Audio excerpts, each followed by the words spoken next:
chers internautes, chers téléspectateurs,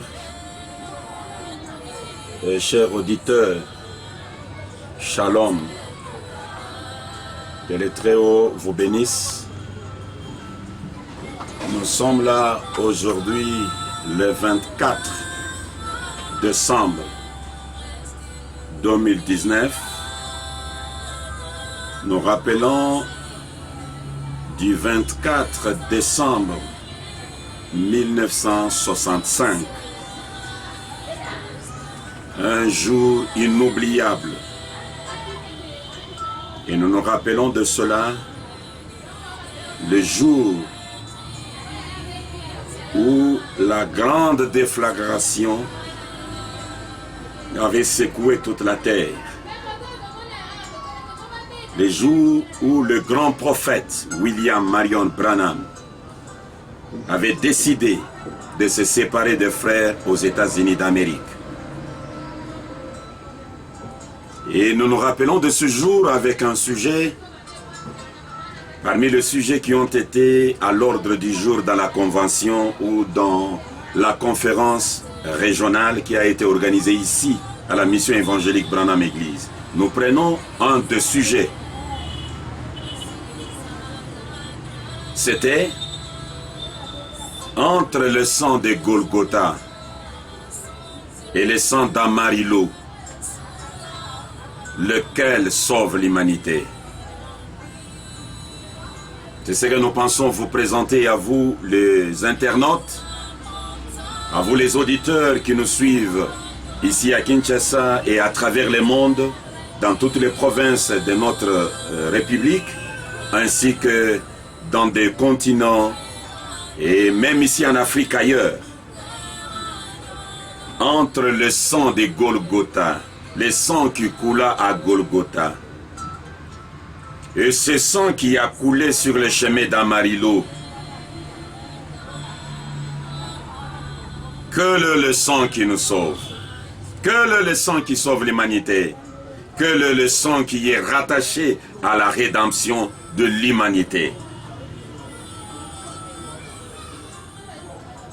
J'aimerais commencer par dire, on ne peut pas parler de la rédemption s'il n'y a pas d'abord la chute. Écoutez ce que le prophète Branham dit avant que je puisse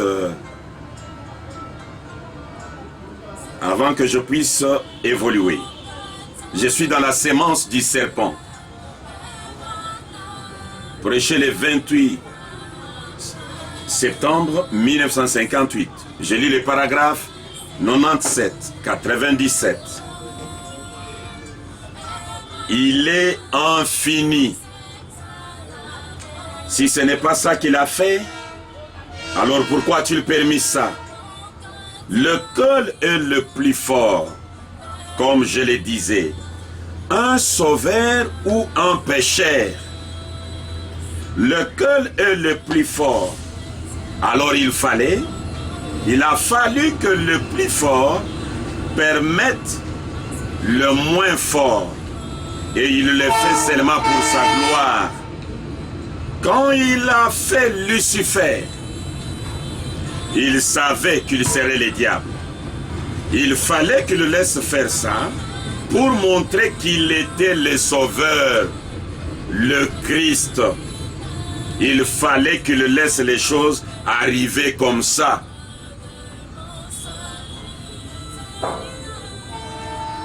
Le baptême du Saint-Esprit. Le paragraphe 50. Bien. Dites-vous. Alors pourquoi Dieu, le Dieu infini, a-t-il permis le péché? Vous savez, il y a des attributs en Dieu. Et si Dieu n'avait jamais permis à Satan, il savait quand il a créé Lucifer que ce serait lui qui corromprait le monde. Oh, notre Dieu n'est pas une petite chose qu'on peut cerner dans un coin. Mais il est le Dieu infini, qui n'a jamais eu de commencement et qui n'aura jamais de fin. Et en lui, il est dans ses attributs. Il est un sauveur. Et comment aurait-il pu jamais être connu comme sauveur s'il n'y avait jamais rien à sauver? Amen. En Dieu, il y avait des attributs. Il y avait l'attribut du sauveur. Il y avait l'attribut de guérisseur. Et pour manifester ces attributs, il a fallu que la chute arrive. Je lis la dernière citation dans ce sens-là, et puis nous allons évoluer. Je suis donc exposé des âges de l'Église.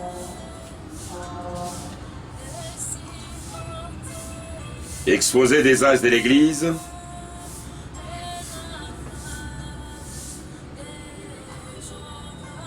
Je commence à la page 98e jusqu'à la page 99e. Il dit ceci.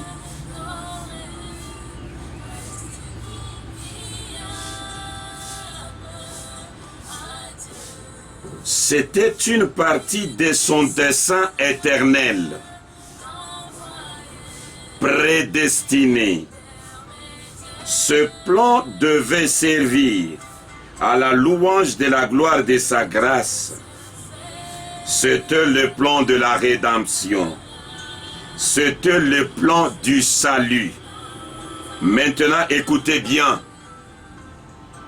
Comme Dieu était un sauveur, il devait nécessairement prédestiner un homme qui ait besoin de salut, afin d'avoir ainsi une raison d'être, un but. C'est tout à fait exact. Il y a de nombreux passages des Écritures qui les démontrent, comme le verset très significatif de Romains 11, 36. C'est de lui, par lui et pour lui que sont toutes choses. À lui la gloire dans tout le siècle. Amen. L'homme ne pouvait pas venir directement prendre de l'arbre de vie qui était au milieu du jardin d'Éden. La vie éternelle de cet arbre devait d'abord devenir chair. Mais avant que Dieu puisse relever et sauver un pécheur, il fallait qu'il y ait un pécheur à relever et à sauver. Il fallait que l'homme tombe. La chute dont Satan allait être la cause devait venir à travers la chair. Seulement, Satan ne pouvait pas venir à travers la chair humaine pour provoquer la chute, comme Christ allait venir dans la chair humaine pour rétablir ceux qui se seraient tombés. La chute est réelle. Et la première chute est arrivée dans les jardins d'Éden. Lorsque la femme est tombée, lorsque la femme a écroulé l'homme dans les chutes, lorsqu'ils ont désobéi à la parole de Dieu, la chute est arrivée. Et quand la chute est arrivée, Dieu a fait la promesse. Là, j'attaque directement le sang de Golgotha. Je suis dans le 3e sceau. Le 3e sceau, je peux commencer depuis le paragraphe 95.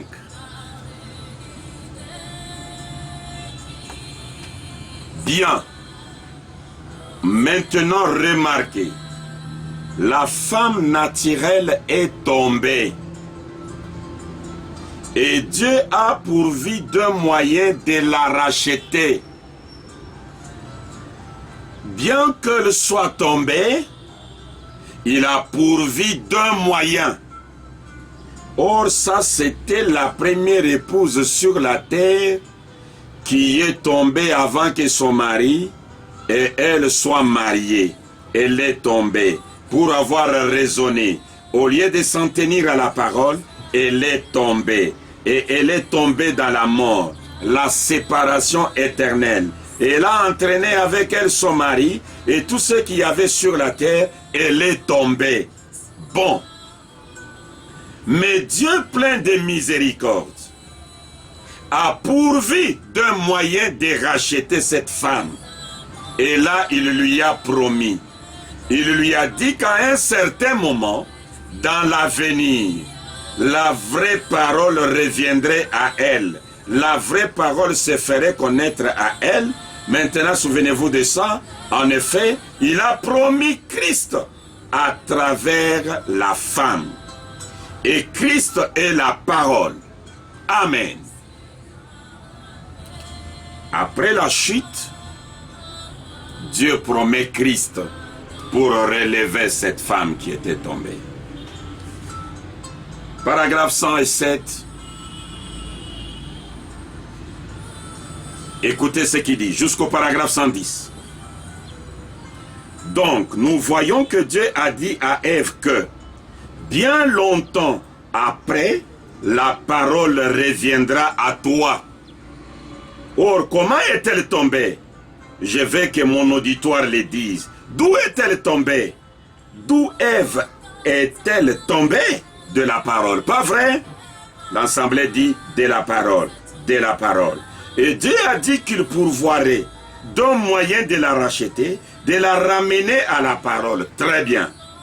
Bien longtemps après, la parole se ferait connaître à elle. Très bien. La parole allait venir dans un seul but. Là, maintenant retenez bien ce que je suis en train de dire. La parole allait venir à elle dans un seul but, celui de la rédemption. Très bien. Suivez maintenant. Mais en attendant, elle a eu un substitut qui devait agir jusqu'au temps où la parole originelle viendrait. Bon, vous comprenez bien ça? L'Assemblée dit Amen. Voyez, il lui a dit que la parole reviendrait à elle. Mais en attendant, il lui a donné un substitut. En attendant que ce temps arrive. Donc, il lui a donné une offrande à présenter. Un substitut pour ce sang. Or, c'était du sang des taureaux, des brebis, des boucs, ainsi de suite. Mais il n'ôtait pas le péché. Voyez, il ne faisait que couvrir son péché. Il ne l'enlevait pas du tout. Il le couvrait. En effet, c'était le sang d'un animal. Et dans le sang d'un animal, il y a une vie animale. C'était un substitut. En attendant que le vrai... Maintenant, revêtez-vous du manteau de l'esprit. Le vrai sang humain, comme celui des êtres humains, devrait être c'est incarné, Dieu, sans relation sexuelle, à travers une vierge. La naissance virginale a produit ça. Donc, la parole de Dieu, la promesse est devenue sang. Et elle s'est incarnée dans la personne de Jésus-Christ le Sauveur, le sang des taureaux, des boucs, ainsi de suite.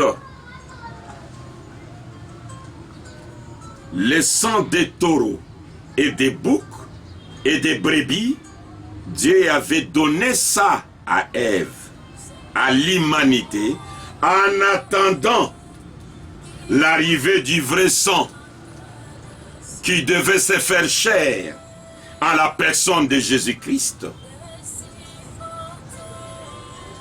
Et c'est ce sang-là qui devait ôter le péché. Le sang des boucs et des taureaux couvrait le péché.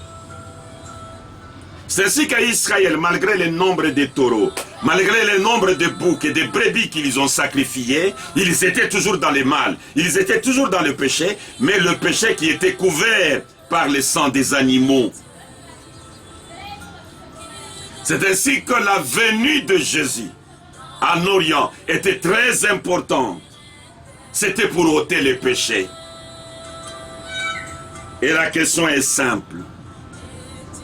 Est-ce qu'il a ôté les péchés? Parce que sa venue, c'était pour ôter les péchés. Est-ce qu'il a ôté les péchés? Est-ce que l'épouse a bénéficié? Écoutez, je suis dans le 3e sceau. Suivez très bien. Le paragraphe 122. Maintenant, regardez bien. Or, Ève avait reçu cette promesse. Mais quand l'épouse là, qui est venue après, elle l'a refusé. Quand la vraie parole est venue à elle, ainsi cette femme a refusé de reconnaître cette épouse israélite. En effet, elle était l'épouse de Dieu. Il l'a répudiée. Il a divorcé d'avec elle. Pas vrai? Elle était l'épouse de Dieu. 124. Et quand il est venu avec la parole qu'il avait promise, qu'il est venu pour les noces, il l'a trouvée tellement attachée à ses substituts, au point qu'elle n'a pas voulu accepter la vraie promesse qui avait été faite, la parole Christ. Vous ne saisissez peut-être pas. Bon, permettez-moi de recommencer. Je veux que vous le saisissiez. Voyez-vous, elle avait reçu la promesse. L'épouse Ève, qu'il y aurait un rédempteur. Son rédempteur serait la parole. Et quand la parole est venue, qu'elle a été faite chair, elle l'a rejetée. Il lui avait donné des substituts. Maintenant, retenez bien ça, substituts.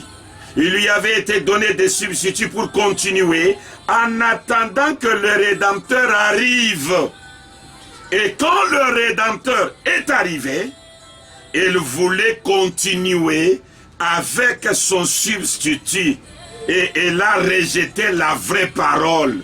Vous le voyez? L'assemblée dit Amen. Ça, c'était l'épouse israélite.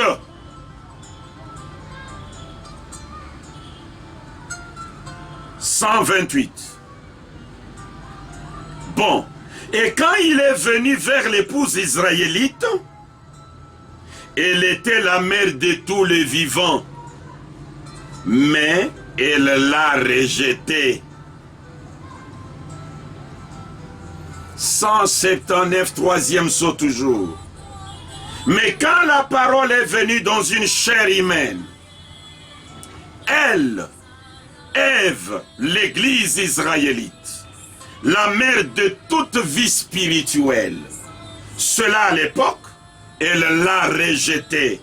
Elle était tellement morte dans ses traditions et dans ses dogmes qu'elle n'a pas vu. C'est la même chose pour elle. Quand Dieu est venu sous la forme humaine, le Rédempteur, Ève l'a rejeté. Et pourtant, il était venu pour la sauver. Et qui était Ève? Ce n'est pas la même Ève qui était dans le jardin d'Éden. Elle n'était que l'ombre de la vraie Ève, qui est l'Ève spirituelle, ou qu'on appelle l'église israélite.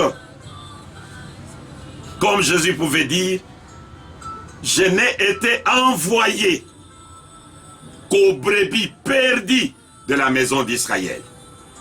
Mais cette maison d'Israël, l'as-tu le reçue?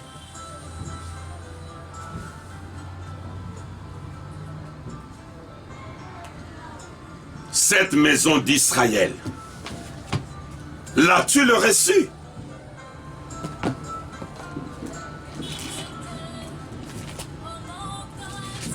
Jésus dit ceci. Je suis dans Matthieu.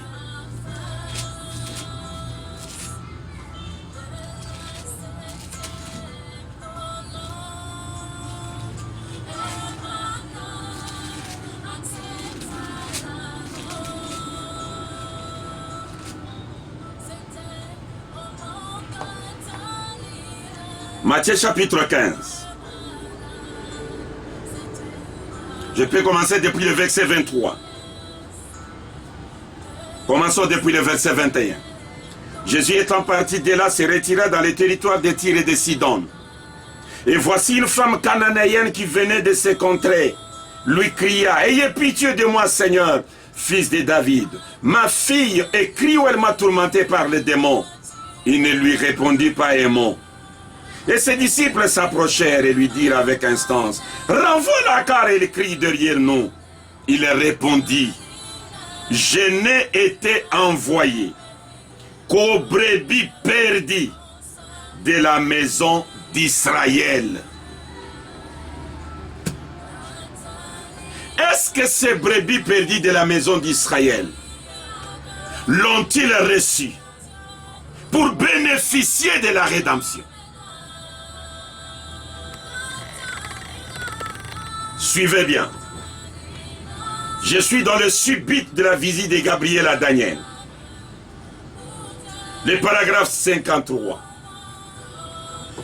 Point 2. Mettre fin au péché. Maintenant, lisons-les encore dans Daniel.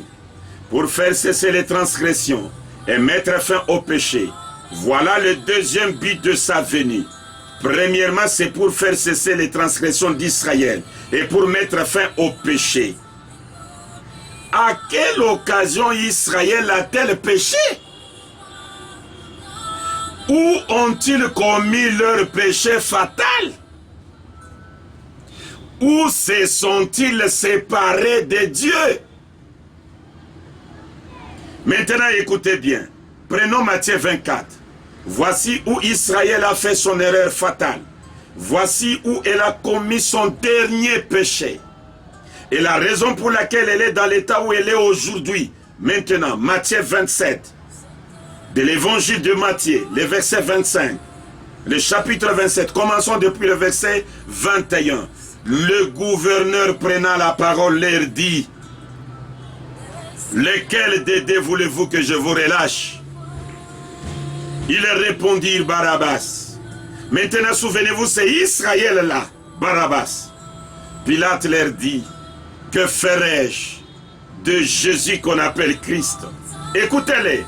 Tous répondirent, qu'il soit crucifié. Souvenez-vous, c'est leur Messie là, dont Daniel avait dit qu'il viendrait. Vous vous souvenez de notre leçon de ce matin? Il sera retranché pas pour lui-même, pas à cause de quelque chose qu'il aurait fait, qu'il soit crucifié. Le gouverneur dit, mais quel mal a-t-il fait? Et ils crièrent encore plus fort, qu'il soit crucifié. Pilate, voyant qu'il ne gagnait rien, mais que le tumulte augmentait, alors il prit de l'eau, se lava les mains, en présence de la foule et dit, je suis innocent du sang de ces justes, cela vous regarde. Écoutez, voici leur erreur, voici leur péché. Et le peuple répondit, que son sang retombe sur nous et sur nos enfants. Voici leur erreur, voici leur péché. À la croix de Golgotha, nous les nations, ayant été déjà disqualifiés, ne faisant pas partie des brebis perdues de la maison d'Israël, cette rédemption s'est focalisée sur la maison d'Israël. Malheureusement, un fiasco. Malheureusement, Israël, au lieu qu'il soit racheté à la croix, c'est à la croix que Israël a commis son dernier péché. Et c'est à la croix qu'Israël s'est séparé de Dieu. C'est à la croix que Dieu s'est tourné. Il a tourné le dos contre Israël. S'il n'a pas racheté Israël, que dire de toi qui n'étais même pas dans les programmes de Dieu? Sois sincère et honnête pour la première fois. C'est vrai que Jésus a versé le sang à la croix. Maintenant écoutez, le subit de la visite de Gabriel à Daniel, le paragraphe 86, le grand maître dit ceci. Pour expier l'iniquité. L'iniquité, se faire ce qui est mal, comme ils l'ont fait à la croix. Il a fait une expiation, mais elle ne leur sera pas appliquée. Elle ne leur a pas été appliquée. Pourquoi? Parce qu'ils étaient aveuglés et qu'ils ne pouvaient pas les voir. Et pourquoi était-il aveugle? Il a fait l'expiation qui n'a pas été appliquée ni sur Israël. Et pourquoi il n'a pas été appliqué sur Israël? Parce qu'Israël était aveugle. Mais si Israël, propriétaire de la promesse, était aveugle, toi, habitant de l'Afrique, de l'Amérique, de l'Asie, qui ne fait pas partie de la maison d'Israël, comment Israël, propriétaire de la promesse, n'a pas été sauvé ni racheté? C'est là où Paul vous dit, Romains, écoutez ce que Paul dit dans Romains.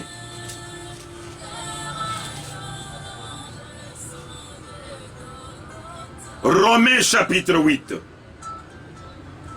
Or nous savons que jusqu'à ce jour, la création tout entière soupire et souffre les douleurs de l'enfantement.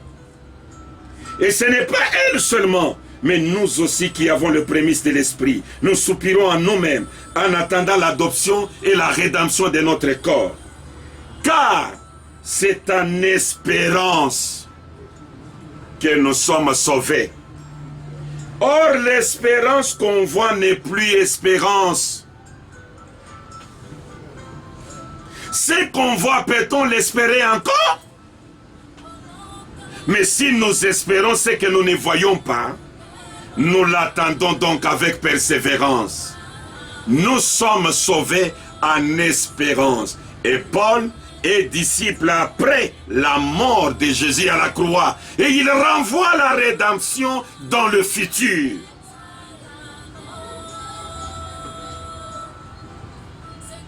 Le sang de Golgotha,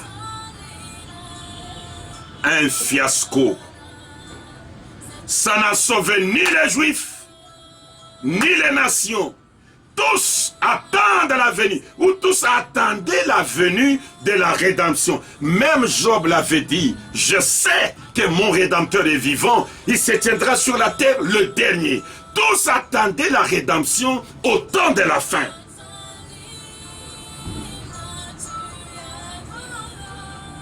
Confirmons davantage qu'à Golgotha, c'était un fiasco. Ce sang-là n'a pas fait l'expiation. Ce sang-là n'a pas sauvé. Ici, c'est l'université du message. Très élevé de l'évangile. À Golgotha, c'était un fiasco.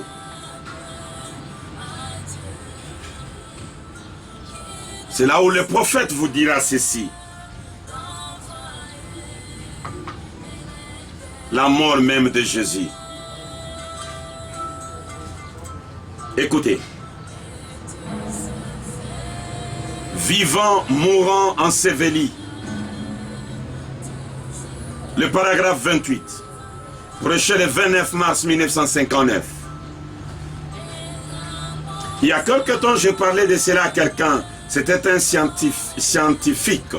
Il disait, il n'y a qu'une façon que ceci puisse se produire. Ce n'est pas à cause de la lance romaine qu'il est mort. Et non plus à cause de la perte de sang. Parce qu'il y avait encore du sang dans son corps. Il est mort.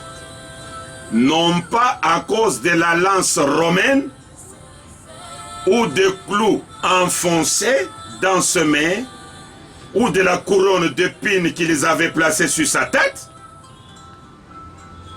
mais parce que il est mort de chagrin, parce qu'il est venu chez le sien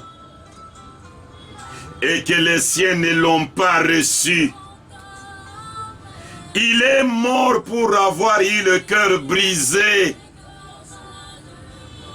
Il savait que ce même créature temporaire pour lesquelles il allait mourir dans le but de les racheter, lui avait craché au visage et il était rejeté des hommes. Il a eu le chagrin. C'est ce chagrin qui l'a tué.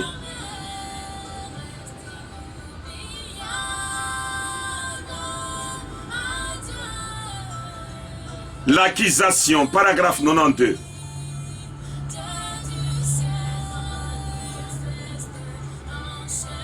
Je peux d'abord retourner dans Vivant Mourant. J'ai lu le paragraphe 30.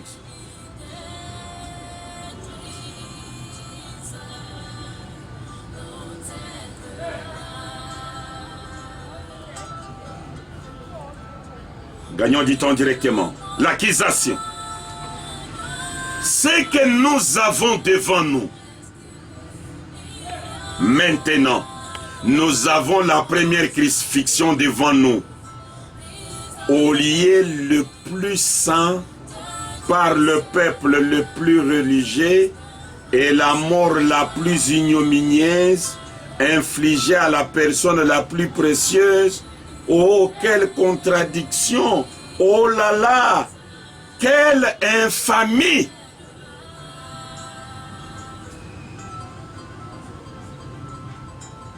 C'est pourquoi vous avez vu comment Israël a été massacré. Dieu était sous colère. En l'an 70, après le départ de Jésus, Titus est entré pour les massacrer. Ces gens qui avaient rejeté l'expiation, rejeté leur Dieu. Mais comme ils étaient aveuglés, ils ont droit à une expiation au temps de la fin. Ah, c'est profond. La réalité infaillible du Dieu vivant. Paragraphe 65. Prêché le 26 juin 1960.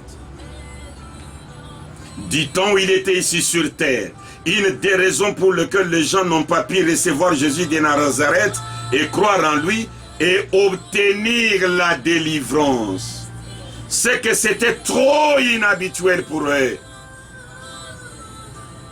Et ils ont manqué de recevoir la délivrance. Jésus a laissé le peuple dans le péché. Je suis dans l'exposé des âges. La page 62e.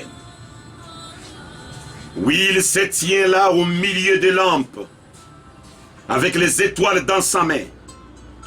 Il fait nuit. Car c'est la nuit qu'on s'éclaire avec des lampes et qu'on voit les étoiles briller et refléter la lumière du soleil. Et il fait sombre. L'Église marche dans la foi, dans l'obscurité. Son Seigneur a quitté cette terre. Mais le Saint-Esprit continue à briller à travers l'Église en illuminant ce monde maudit par le péché. Et ces étoiles reflètent aussi sa lumière. La seule lumière qu'elles ont, c'est la lumière à lui. Comme il fait sombre, comme il fait froid spirituellement,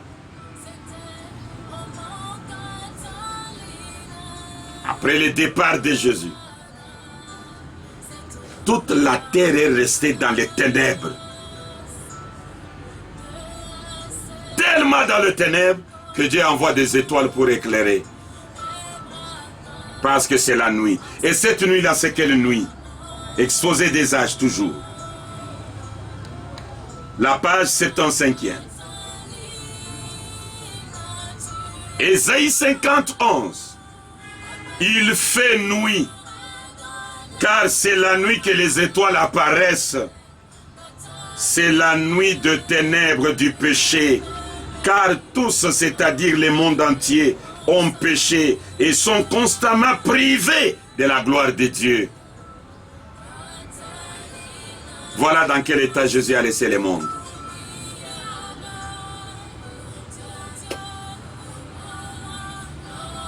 Et ceci a poussé les 7 âges de l'Église. Cette femme qui est sortie de Jésus, quand il est mort à la croix comme Adam était mort, et de son corps est sortie une femme. Les 7 âges de l'Église ont commencé. De la même manière qu'en Éden il y a eu la chute, nous avons la deuxième chute. Je lis juste les écritures de la deuxième chute. Et maintenant, prochainement, nous allons parler du sang qui arrive au temps de la fin. Écoutez. Je suis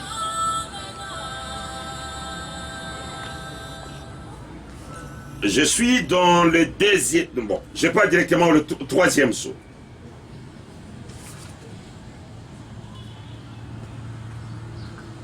Le paragraphe 130. L'œuvre spirituelle, c'est-à-dire l'Église, l'épouse de Christ, elle est tombée, non pas en Éden, mais à Rome, voyez-vous, au concile de Nicée. Cela qu'elle a rejeté. Cette église de Pentecôte qui est allée à Nicée et qui a écouté le raisonnement de Rome, au lieu de rester attachée à la parole, elle est tombée. Et tout après elle est mort avec elle autour d'elle. Donc, comme l'œuvre naturelle était tombée, l'œuvre spirituelle aussi est tombée. Quand l'œuvre naturelle était tombée, on lui a donné la promesse du Rédempteur. Le Rédempteur qui l'a rejeté. Voilà que l'œuvre spirituelle qui a commencé les jours de la Pentecôte, elle est tombée aussi. Écoutez. Deuxième saut. Le prophète Branham déclare ceci. Le paragraphe 167. Je peux commencer au paragraphe 165. 166 à 167. Maintenant, remarquez bien. Donc, la femme naturelle a causé la mort naturelle parce qu'elle a écouté les raisonnements pour devenir sage, au lieu de rester derrière la parole et de faire ce que Dieu lui avait dit. Elle voulait avoir de la sagesse, être sage. Alors elle a écouté les raisonnements. Elle a causé la perte de toute la race humaine. Voyez? Maintenant, cette fois-ci, la femme spirituelle, l'épouse de Christ, qui a commencé les jours de la Pentecôte avec l'église apostolique primitive, elle a perdu la même chose au concile de Nicée. Lis, tu sais que c'est vrai. Au concile de Nicée, alors qu'elle a échangé les droits spirituels de son aînesse contre les grandes églises de Constantin et les choses qu'elle leur a offertes, Et là, elle a vendu les droits d'aînesse qu'elle avait en vertu des Écritures pour un paquet de dogmes romains. Or, c'est dur à entendre pour les catholiques, mais les protestants ont fait pareil, et ils sont présentement ici dans la Bible comme une fille de l'impudique, de la prostituée. C'est tout à fait vrai, chacune d'elles, pas d'esquisse, là, elle est tombée. Elle a commencé les jours de Pentecôte. Elle est sortie de Jésus comme une épouse, telle que l'épouse du premier Adam. La première chute, le sang versé au Golgotha, un fiasco. Ça n'a pas été la rédemption de cette œuvre spirituelle, de cette œuvre naturelle qui est Israël.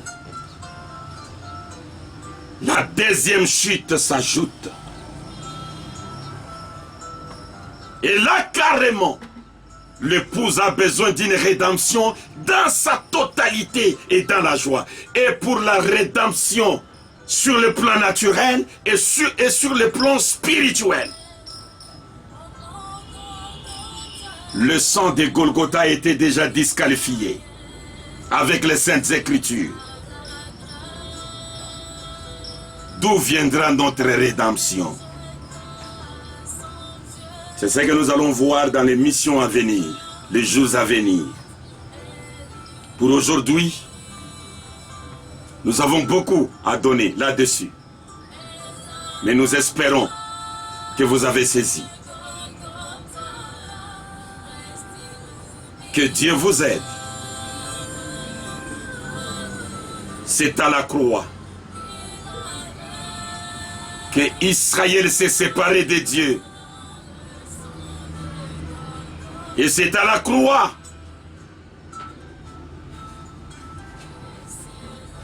je peux ajouter une simple écriture de ce qui s'était passé à la croix.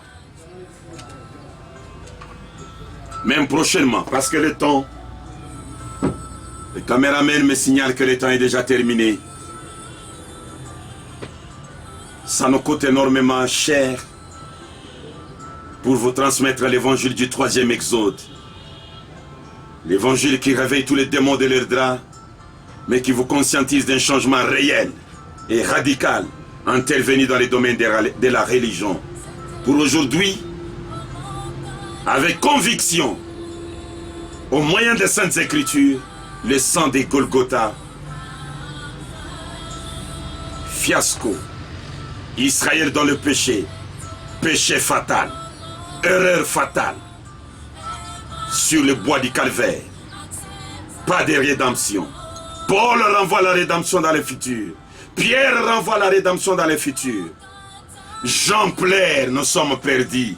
Si personne ne prend le livre et ne brise les sceaux. Oubliez ça. Attendons la rédemption dans les jours à venir. Que le Très-Haut vous bénisse.